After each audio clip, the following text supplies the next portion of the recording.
मायकिंग हे दोन गोष्टी करू नका. ते त्यांनी लावाही म्हणले नाही आणि लावू नकाही म्हणले नाही. अशा आवाजाचा काही लावू नका. गोड आवाजाचा जसं जेवढं चांगलं होईल तेवढं चांगल्या प्रकारे लावा. प्लाझ्मातून आवाज जर येत नसेल कर्कश तर ते लावायला काही हरकत नाही ना. पूर्ण जयंती मंडळाकडून आणि आम्ही एक समितीकडून आपल्या की बाबा तुमच्याकडे जे साऊंड आहे त्याच्यातून तुम्ही फक्त क्लिअर आवाज काढण्याचा प्रयत्न करावा. डेसिबलच्या अभाव आवाज झाला तर त्याच्यावर कारवाई करणारच ना. एक तर साऊंडवाल्याकडूनही बोलत नाही आणि जयंती मंडळाकडूनही बोलत नाही. जर ज्यांच्याकडे प्लाझ्मा असेल तर ते किती प्लाझ्मा लावतील, ज्यांच्याकडे ड्युएल असेल तर त्यांनी किती ड्युएल लावायला पाहिजे. प्रशासन एवढंच सांगणार आहे की बाबा तुम्ही काही जरी लावलात तर त्याच्यातून लोकांना म्हणजे कोणालाही त्रास होऊ नये ह्याचं काळजी घ्या. जास्त लावलं तर त्यांना गुन्हे दाखल होणार, हे ते होणारच ना. मग मंडळाला एक माझ्याकडून विनंती करतो की तुम्हालाही त्रास होणार नाही. त्यांना तेच डेसिबल मोजतात कसं तेच माहिती नाही. तुम्ही कोणासोबतही कॉम्पिटिशन करू नका. मायकिंग नाही करायची आणि जेवढं होईल तेवढं क्लिअर साऊंड वाजवायचे. जे पण साऊंडवाले आहेत त्यांच्यासोबत आम्ही राहू. कोणत्या बेसिसवर पकडले त्यांना विचारू. त्याच्यातून आवाजच निघत नसेल तर त्यांनी का पकडले. कायदा त्याच्यासाठी तुम्ही बोलताय की डेसिबल कायदा हा कायद्याने बनलेला आहे, तर मग हा कायदा नाहीये का? नमस्कार मित्रांनो, तुम्ही पाहत आहात गॉडफादर ओक्स, जिथे बोललं जातं रिअल टॅलेंट, रिअल स्टोरीज आणि रिअल मुद्द्यांबद्दल. आज आपण एक सामाजिक कार्यकर्त्यासोबत चर्चा करणार आहोत, प्रीतम भाऊ जोंधळे, जे की एक बऱ्याच वर्षापासून समाजासाठी आणि साऊंड युनियनसाठी लढत आहेत. त्यांच्या हक्कासाठी आणि त्यांना जिथं कुठं अडचण येत आहे तर त्याच्यासाठी ते मदतीला उपस्थित राहतात. तर आज आपण येणाऱ्या 14 एप्रिलमध्ये जे मिरवणूक आहेत तर त्याच्यामध्ये साऊंड सिस्टीम आणि मिरवणुकीचं नियोजन कसं व्हावं याबद्दल आज त्यांच्याशी आपण चर्चा करणार आहोत. तर स्वागत आहे प्रीतम भाऊ आपलं गॉडफादर ओक्स स्टुडिओमध्ये.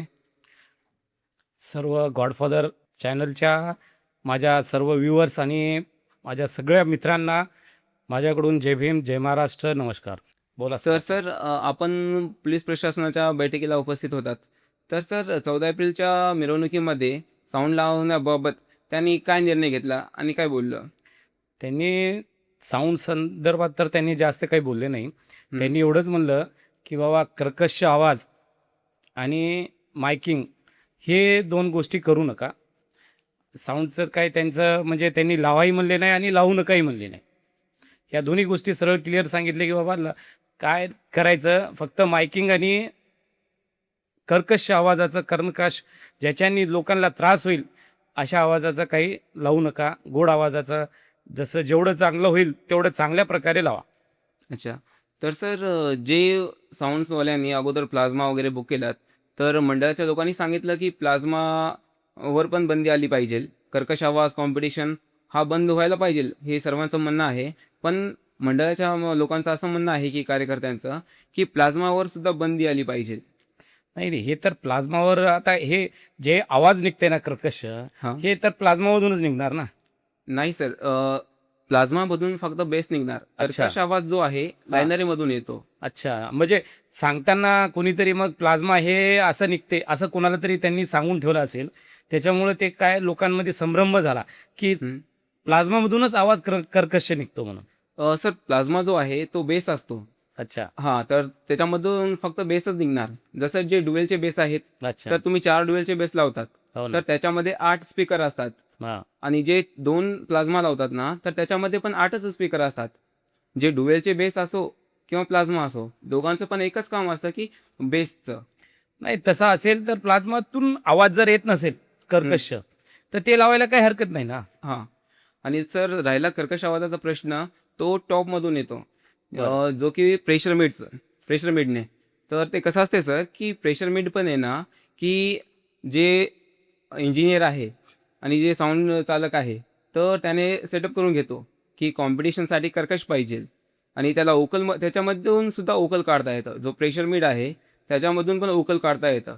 जर तुम्ही सर्वांना सांगितलात की आम्हाला क्लिअर ओकल पाहिजे तर तो त्याच्यामधून ओकल सुद्धा काढतो. नाही आपण मग तसंच त्या सर्व साऊंडवाल्याला सांगूत ना की बाबा तुम्ही जो पण काय तुमच्याकडे जो पण साऊंड आहे, आता आम्हाला माहित नाही की कोणता कोणाकडे आहे ते. हां, साऊंडवाल्यालाच माहित राहणार ना त्याचा साऊंड काय आहे ते.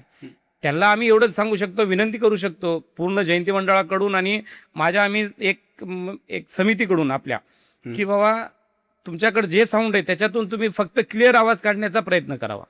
अच्छा सर, मग जे आता सांगितलं की मंडळाने की आम्ही प्लाझ्माच्या विरोधात आहोत. जर प्लाझ्मा वगैरे लावाल तर प्रशासनाकडून त्याला जप्त करायचं आम्ही सांगलं. नाही, असं नाही आहे की प्रशासन जप्त करेल किंवा काही नाही. प्रशासन तर डेसिबलच्या अभावात आवाज झाला तर त्याच्यावर कारवाई करणारच ना. ते कोणते त्याने काय बघणार आहेत का प्लाझ्मा ही आहे किंवा हे आहे ते, त्यांना काही कळणार नाही त्या गोष्टी. सर प्लाझ्माचं आणि ते डेसिबलचा एक मुद्दा राहिला. डेसिबलमध्ये कसं आहे सर की प्रॉपरली गाईडलाईन्स नाही आहेत. बरोबर आहे. हां, तर सर मग आपल्याला गाईडलाईन्स आल्या नाहीत तर साऊंडवाल्यांना पण कन्फ्युजन आहे की ॲक्च्युली साऊंड जरी नॉर्मली आता पब्लिकला नाचवायचं असेल तर त्यांना थोडंसं वाढवावं लागेल. बरोबर. तर मग पोलीसवाल्यांना प्रशासनाला कळेल की ह्यानं आवाज वाढवला. नाही, ते आवाज त्यांनी त्यांचं तर एक सांगतो मी आपल्याला. आता आपण दोघं बोलतोय या रूममध्ये, आपल्या दोघांचा जर आवाज कमी केला तर तो डेसिबलच्या वरी होईल ना. हो, बरोबर आहे. कारण हे बंद आवाज खोलीमध्ये कोणता आवाज पाहिजे हे त्यांना माहिती आहे. म्हणजे आपल्याला कळते की बंद आवाज खोलीमध्ये किती आवाज आणि बाहेर गेल्यानंतर किती. सराउंडिंग आवाज वेगळा आणि त्या माईकचा आवाज आणि किंवा त्या साऊंडचा आवाज वेगळा, हे वेगळे करून तुम्ही मग तेव्हा हे होईल, ते त्याचा डेसिबल होईल. आणि सर मंडळाच्या कार्यकर्त्यांनी सांगितलं की ज्या पण मंडळांनी प्लाझ्मा बुक केला असेल तर ते प्लाझ्मा कॅन्सल करा आणि त्यांना ब्रँड साऊंड लावायला सांगा. नाही, ब्रँड साऊंडसाठी तर कसं आहे बघा, आता मी असे कितीतरी नांदेडमध्ये साऊंडवाले आहेत. मी आता एक तर साऊंडवाल्याकडूनही बोलत नाही आणि जयंती मंडळाकडूनही बोलत नाही, परंतु असं आहे की ज्यांनी साऊंडवाल्याकडं आता जे आहे मटेरियल, त्या मटेरियलमधूनच त्यांनी चांगलं साऊंड द्यावं एवढीच विनंती करतो. कारण त्यांनी आता हे अपडेट करू शकत नाही बरोबर 4 दिवसात. तर मग सर आता काय निर्णय घ्याल की जर ज्यांच्याकडे प्लाझ्मा असेल तर ते किती प्लाझ्मा लावतील, ज्यांच्याकडे ड्युएल असेल तर त्यांनी किती ड्युएल लावायला पाहिजे? 4 प्लाझ्मा आणि 4 टॉप काय असते ते, 4 बेस 4 बॉक्स काय असते त्यानुसार आपल्याला 4 लावायचं सांगितलेलं आहे. अच्छा. तर सर जे 4 ड्युएल टाकायला सांगा, 4 टॉप आणि 2 प्लाझ्मा, आणि प्लाझ्मावर 4 फुटाचे 4 किंवा 5 फुटाचे 2 टाकलं तरी चालते. चालेल तसं त्यानुसार. आता प्लाझ्माला काय लागू शकते, कसं असते की बाबा एकातून आवाज वेगळा निघतो आणि दुसरीकडून वेगळा निघतो, असं आहे ना तुमचं साऊंडचं. प्लाझ्मा मधून फक्त सर बेस येतो. Base येतो, लायनरी हां. आहेत, मग लायनरी त्यामुळे आहेत ना सर, लायनरी मधून आहे ना मिड हां, आणि हाईज बरं आणि त्याच्यामध्ये अजून प्रेशर मिड असतात आणि कोणाकडे BMS पण असतात. बरं तर तर त्याचं काम काय असतं माहिती आहे का, की जो पेपर मिड आहे तर त्याच्यातून पेपर मिडमधून ओकल येतं बरं आणि जे हाईस आहेत तर एक छनचा तो ट्रबल येतो, तो कानाला टोचत नाही. आणि आहे प्रश्न BMS आणि प्रेशर मिड, तर त्यांचा जर आवाज वाढवला तर ते कर्कश आवाज आहे ना कानाला टोचतं आणि ते त्रास देतं. आपण मग तसं त्यांना सांगू ना, ते प्रेशर जे ज्याच्याने कानाला आणि लोकांना कोणालाही असो त्यांना त्रास व्हायला नाही पाहिजे तसं वाजवा. अच्छा. ते काय लावता तुम्ही तुमच्या पद्धतीने लावा, कारण त्याच्यातलं मलाही नॉलेज नाही आहे आणि प्रशासनालाही नव्हे. प्रशासन एवढंच सांगणार आहे की बाबा तुम्ही काही जरी लावलात तर त्याच्यातून लोकांना म्हणजे कोणालाही त्रास होऊ नये ह्याचं काळजी घ्या फक्त. तर सर जे आहेत आता आपले जयंती मंडळ साऊंड व्यावसायिक, तर त्यांना तुम्ही काय संदेश देणार सर? मी त्यांना एवढंच संदेश देणार, जयंती मंडळालाही आणि साऊंडसाठी साऊंडच्या प्रत्येक जेवढे पण जिथं नांदेडमध्ये बाहेरचे लागले असतील किंवा नांदेडमधले असतील, मला एवढंच म्हणणं आहे की तुम्ही कोणासोबतही कॉम्पिटिशन करू नका. कुठलाही असो, नांदेडच्या बाहेरचा असो किंवा नांदेडमधला असो, त्यांनी कॉम्पिटिशन नाही करायचं, मायकिंग नाही करायची आणि जेवढं होईल तेवढं क्लिअर साऊंड वाजवायचा. आणि जयंती मंडळाला माझी विनंती राहील की तुम्ही त्यांना प्रेशर करू नका कुठल्याच साऊंडवाल्याला की कुठले गाणे लावायचे, कुठलं कोणासोबत कॉम्पिटिशन करायचं आणि मायकिंग करायचं. ह्या संदर्भात तुम्हीही त्यांना, जयंती मंडळाला माझी नम्र विनंती आहे की कुणीही त्यांना प्रेशर करू नये. तर सर प्रशासनाने 2 बेस आणि 2 टॉप लावा म्हणले आहेत का? 4 बेस 4 टॉप सांगितलं आम्ही तर त्यांना. अच्छा. हां. तर त्यांनी हो म्हणलेत का प्रशासनाने? प्रशासना म्हणते की तुम्ही तुमच्या पद्धतीनं करा, आम्हाला योग्य वाटेल तिथपर्यंत आम्ही तुम्हाला सहकार्य करू. आणि सर राहिला प्लाझ्माचा प्रश्न.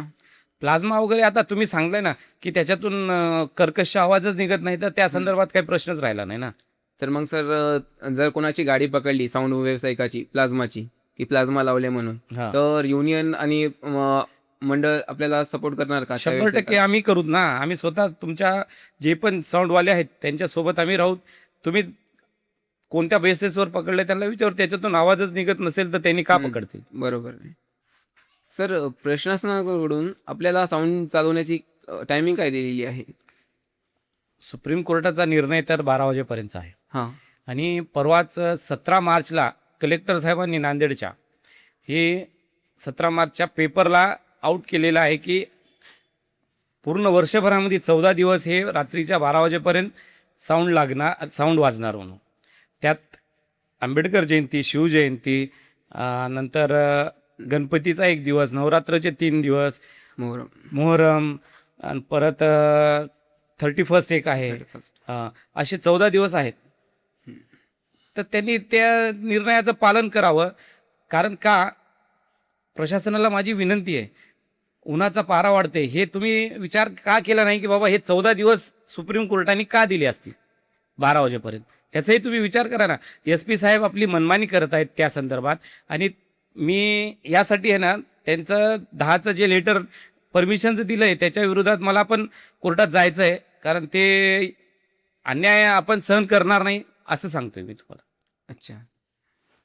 ते एक समाजावर अन्याय होत आहे. 12चा असताना सुप्रीम कोर्टाचा निर्णय, परत कलेक्टर साहेबांनी दिलेला निर्णय जर तसा असेल, 10 वाजता जर तुम्ही बंद केलं म्हणजे तर सकाळी ते 12ला निघतील. 12ला निघतील तर उन्हामध्ये काही झालं, कोणाला उन्हामध्ये कोणी ताप येते, कोणाला काही होते, ऊन लागलं तर त्याचे जिम्मेदार कोण? प्रशासन राहील का? बरोबर आहे सर. हां, नाहीतर असं करा, आम्ही 10ला नाही सकाळी 5ला पण निघतो. तुम्ही दिवसभरामधून जेवढे पण बिमार पडतील त्यांचा सर्व प्रशासनाने खर्च घ्यावा. मेडिकल खर्च हे प्रशासनाने द्यावा. त्याही तयारी आहे आमची. 10 वाजेपर्यंतही तयारी आहे मग. अच्छा. बरोबर आहे सर तुमचा. कारण असा अन्याय व्हायला नाही पाहिजे. कोणावरही अन्याय व्हायला नाही पाहिजे. त्यातल्या त्यात तर बाबासाहेब आंबेडकर जयंतीच्या निमित्ताने तर व्हायलाच नाही पाहिजे. कारण कायदा त्याच्यासाठी, तुम्ही बोलताय की डेसिबल कायदा हा कायद्याने बनलेला आहे, तर मग हा कायदा नाही आहे का? बरोबर आहे सर. हे सुप्रीम कोर्टाचे आदेश आहेत की वर्षामधले 14 दिवस हे रात्री 12पर्यंत पाहिजेच. पण बरोबर. धन्यवाद सर, तुम्ही आमच्या गॉडफादर ओक्स स्टुडिओमध्ये आलात आणि तुमचं महत्त्वाचं आणि मोलाचं जे काही ज्ञान आहे आणि जे काही मेसेज आहे आमच्या व्ह्युअर्सपर्यंत पोहोचवलात, जेणेकरून त्यांना एक सॅटिस्फाईड होईल की आम्ही हे लावू शकतो, ते करू शकतो. धन्यवाद सर. धन्यवाद आपल्या न्यूज चॅनलचं, गॉडफादर पॉडकास्ट चॅनलचं, आणि आपलं पण. धन्यवाद सर. माझ्या सर्व मित्रांना, व्ह्युअर्सला माझी विनंती आहे की गॉडफादर ओक्स या पॉडकास्ट चॅनलला सबस्क्राईब करावं, ही नम्र विनंती.